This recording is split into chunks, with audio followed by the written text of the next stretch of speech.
Israel-Hamas war, as it enters day 14, the war between the two raging on with casualties only on the rise, as Israeli military aircraft and vehicles prepare for an escalation after unprecedented assault on its territory 10 days ago, which shook the country. Israel has now massed tens of thousands of troops along its borders.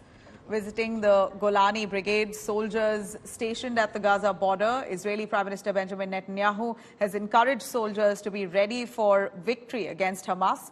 Meanwhile, Israel's defense minister has asked the forces on ground to be ready to enter the Gaza Strip, indicating towards a possible ground invasion of Gaza. As Hamas continues to bomb Israeli cities, on Thursday, an Israeli Air Force aircraft located and attacked an armed terrorist squad that endangered the Israeli forces in the area. אני פה עם הלוחמים של גולני, הם באים מכל חלקי הארץ, הם לחמו כמו אריות, אם ילחמו כמו אריות, אתם מוכנים להמשך? כן! אנחנו הולכים לנצח בכל העוצמה, אתם מוכנים? כן! כל עם ישראל עומד מאחוריכם, ואנחנו ניתן את המכה הקשה לאויבים שלנו כדי שנשיג ניצחון לניצחון. מוכנים? כן! All right, Gaurav Samant, our correspondent who's currently been covering the live war updates right from day one, is in West Bank, the Palestinian side.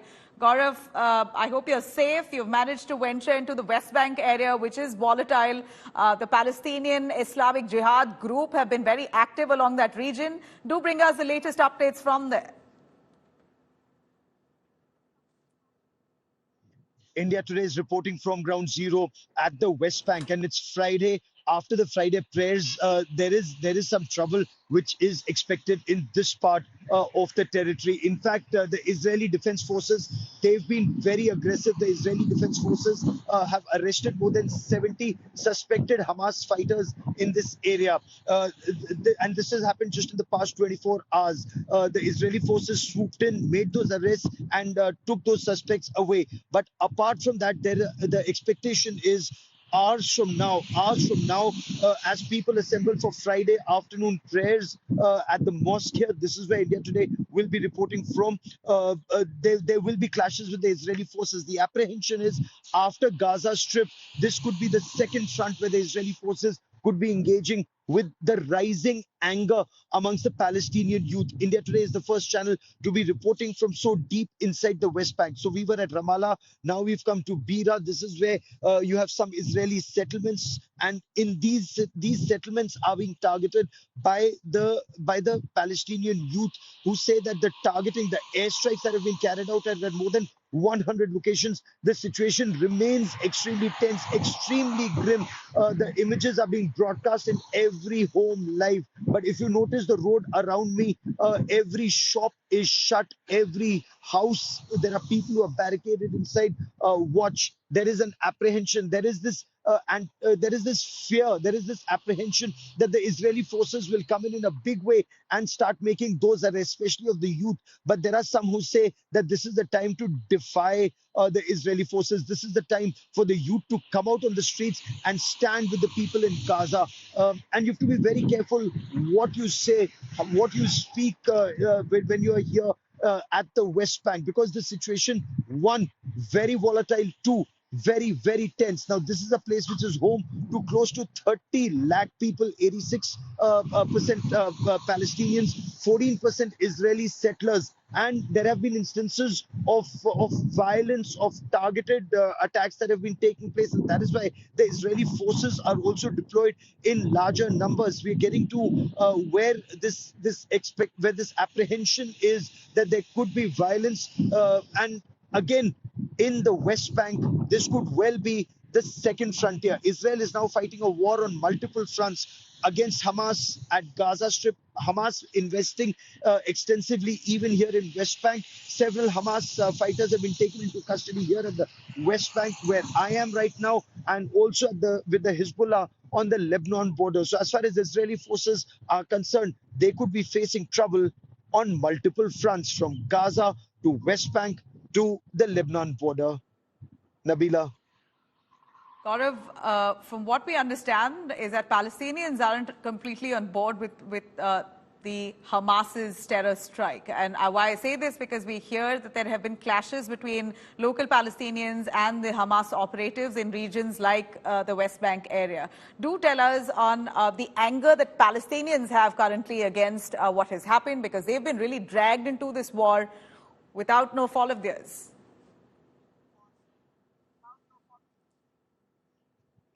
You're absolutely right. This is a conflict which is Hamas versus Israeli forces, but Hamas has also been trying to make major inroads in the West Bank, in Ramallah, in Beira, where I am right now. And we were advised by the Israeli forces not to stay at any one location for too long, because the apprehension is that while the Palestinians here in the West Bank want peace and development, and you're looking at those benefits of peace and development in this part of the West Bank. Watch around me, big malls, big shops, well-to-do people. You have massive showrooms, you have KFC, all of that is here. Big automobile showrooms also here, but again a very densely populated colony or locality here. This is where the Palestinian Authority also have their office. The Prime Minister's office wasn't far from where we were reporting from earlier today. But the Hamas is not restricted just to Gaza Strip now. Hamas has increasingly tried to make major inroads here, and 70 Hamas fighters were arrested in the past 24 hours. Close to 500 have been arrested since the 7th of October incident that had taken place. So right now, this is an extremely volatile zone. This is virtually this is a tinderbox. Even the West Bank is becoming a tinderbox, and Israeli forces are deployed in adequate numbers to ensure that this doesn't emerge as the second front. The apprehension is after Gaza, West Bank could emerge as the second front. Well, is it close to the West Bank? First of all, this is huge. India Today is Gaurav Sawant itself is the only Indian reporter who's currently managed to venture into the West Bank area on the Palestine side. So an exclusive report that we're seeing of this, as Gaurav shows us the kind of developed area. Gaurav, if you could really establish the surroundings yet again. You did mention how West Bank area, the Palestinian side, is fairly developed in that sense. And until before this war, I'm sure people may have been living a peaceful life. It's highly unfortunate to what has happened. Palestinians themselves are bearing the brunt of this Hamas terror strike. But we want to see what the Gaza side or the West Bank side really looks like, or rather the Palestinian side really looks like. Let me try and show you some of those images where I am. Give me a moment. So watch this. This is a very well-developed part of the West Bank where I am right now. This is an area which also has open areas. It has, so for example, right behind me, this is a mall where you see some shops of bridal wear, some offices. You also see the Palestinian flag flying high on top at this central roundabout, that petrol pump that you see right behind me. And there are signs of protest, but what you see on top of that hill beyond the fence, now there are some Israeli settlements here, and that's a bone of contention. Look, these are people who are going about their daily lives, their jobs. Watch their big cars in this area. So whether you have the latest Volkswagen, we have come in here in one of the cars, because Israeli automobiles do not come in here, or they're at least advised not to. When we came to Jerusalem. From Jerusalem, we crossed the border, or that picket fence, if I may. And our Israeli driver didn't come this side. He said, no, it's not safe. He said, I will stay right here and wait for you. So I crossed over with some foreign journalists on the other side. And then we got into a car of a Palestinian taxi driver, a Palestinian taxi driver driving the latest Skoda, the latest model of Skoda. So this is a well-to-do place. There are big houses. There's, one of the offices we went to We interacted with a local journalist, and it's a plush office, overlooks the mountain here.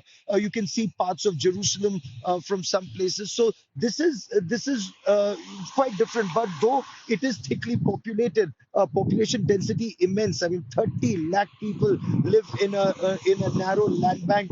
And again, while 86% are Palestinian, 13% or 14% are Israeli settlers in this area. And there is now a spike in tension between the Israeli settlers and the Palestinians here at West Bank. There are various pockets of the Israelis inside the West Bank, and they are protected by the Palestinian forces. So let me show you more images of cars and people at this crossing. But right now, I'm also trying to head to the place where clashes are expected between the Israeli forces and the Palestinian youth, and very, very angry Palestinian youth here.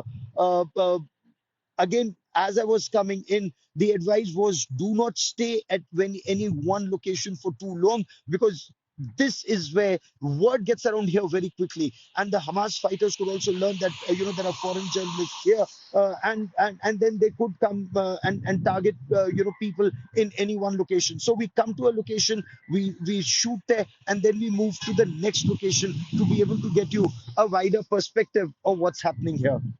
Nabila. Gaurav, like you rightly said, and that was my question to you. Israel really flexed along the West Bank area.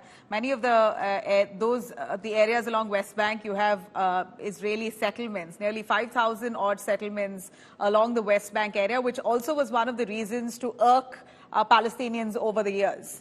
How safe are Israelis on that side of the border?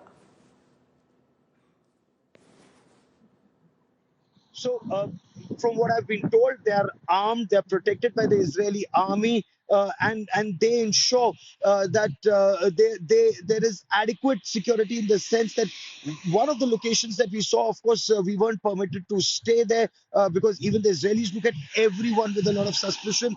The high fences, the CCTV cameras, the motion sensors, all of them are deployed in this area around those settlements. So anyone who is seen as suspicious, they open fire. And that is why that's also leading to a lot of anger amongst the Palestinians here, because they say that their youth are often targeted. At the same time, the Israelis say that their security is of immense importance, especially after what Hamas did in the southern part of Israel. That's why the situation here remains extremely, extremely volatile on ground zero. And we are reporting right from the heart of the problem right now. We were in southern Israel, right at the Gaza Strip, seeing how Israeli forces are targeting Hamas at the Gaza Strip. And India today is right now at the West Bank. We've been reporting from Ramallah. We're currently in Beira, and we're also traveling along the West Bank to be able to get you multiple reports, to get you what Palestinians are thinking, what they are saying in this conflict that actually threatens to engulf this entire region. And the apprehension is, the fear is, that West Bank could emerge as the second front after Gaza within this territory, and Lebanon would be the third front that Israel would be dealing with. So Hamas at Gaza, Hamas at the West Bank, and Hezbollah at the Gaza Strip. Nabila, at the Lebanon border. Nabila. Well, in fact, Gaurav Sawant, let me reiterate for our viewers who've just tuned in, Gaurav Sawant is on the Palestinian side. He's at the West Bank area where tensions have just about risen. And this is right at a time, Gaurav, we know that the Israeli Defense Forces are all lined up and ready to roll for a ground invasion. Would you be able to tell us and clarify what's stopping Israel from moving forward with this ground invasion on day 14? I've interacted with a number of IDF officers on camera on India today. Whether it was Colonel Scheffler in southern Israel, or Colonel Hecht, and these are spokespersons who are interacting with international media, and they insist that there is no delay in Israel's operation. Israel is moving as per plan. Before ground forces are sent in, it takes aerial bombardment of the target area to soften the target, first from the air, second from artillery, and that's exactly what's happening. That's phase one of the war. You soften the target to ensure that there are no pockets or as little pockets of resistance that remain when ground forces roll in. The moment phase one is over, and they say that they're pretty close. Even today, they've eliminated some of the top commanders of the Hamas in the Gaza Strip. They say Yahya Sinwar, for example, Yahya Sinwar of Hamas is a dead man walking.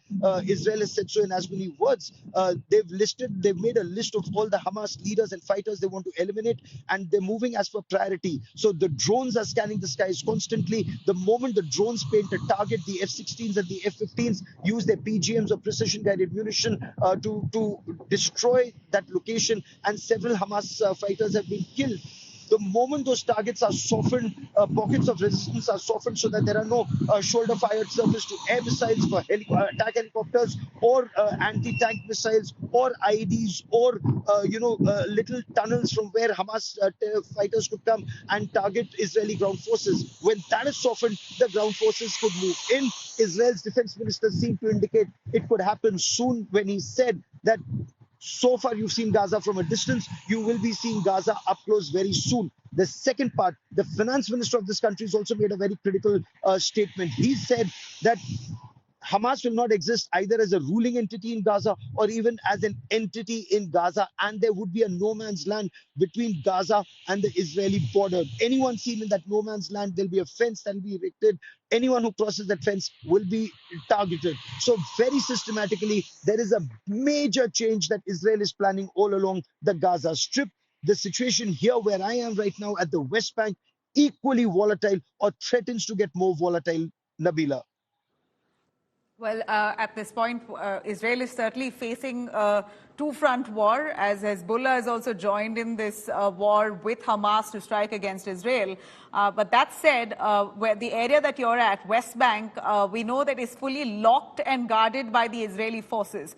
We believe every checkpoint and crossing along that area is fully tightened and locked. Is that right?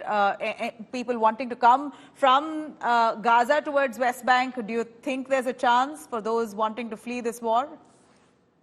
Palestinians, I mean? Well, they cannot get into southern Israel at all, not from this side. Their only hope is that Egypt would give them a safe passage, and Egypt would open the Rafah border, which Egypt hasn't done so far.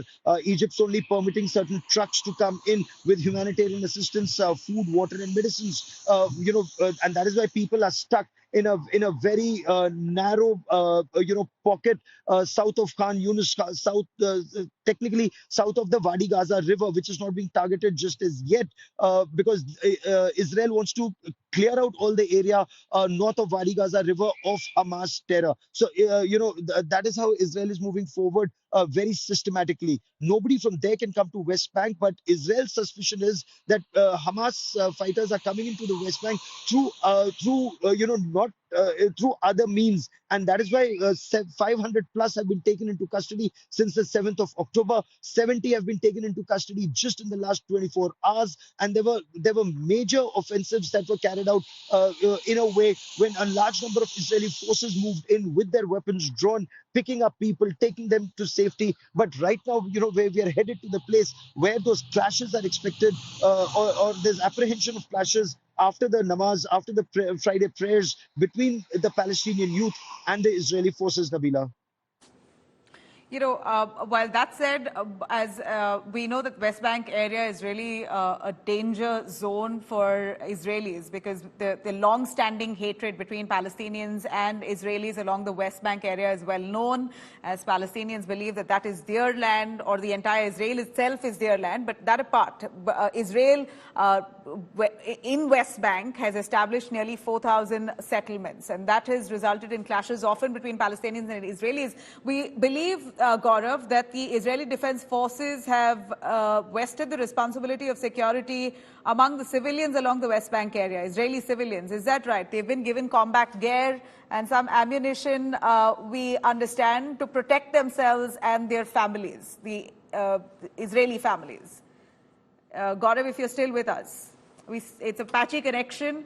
Those who are watching India today, we are on a constant coverage on the Israel-Hamas war. And Gaurav Sawant, our correspondent, India Today correspondent, and only Indian reporter itself to be on the Palestinian side. He's currently in the West Bank area, an area where we're seeing tensions escalate in the last few days.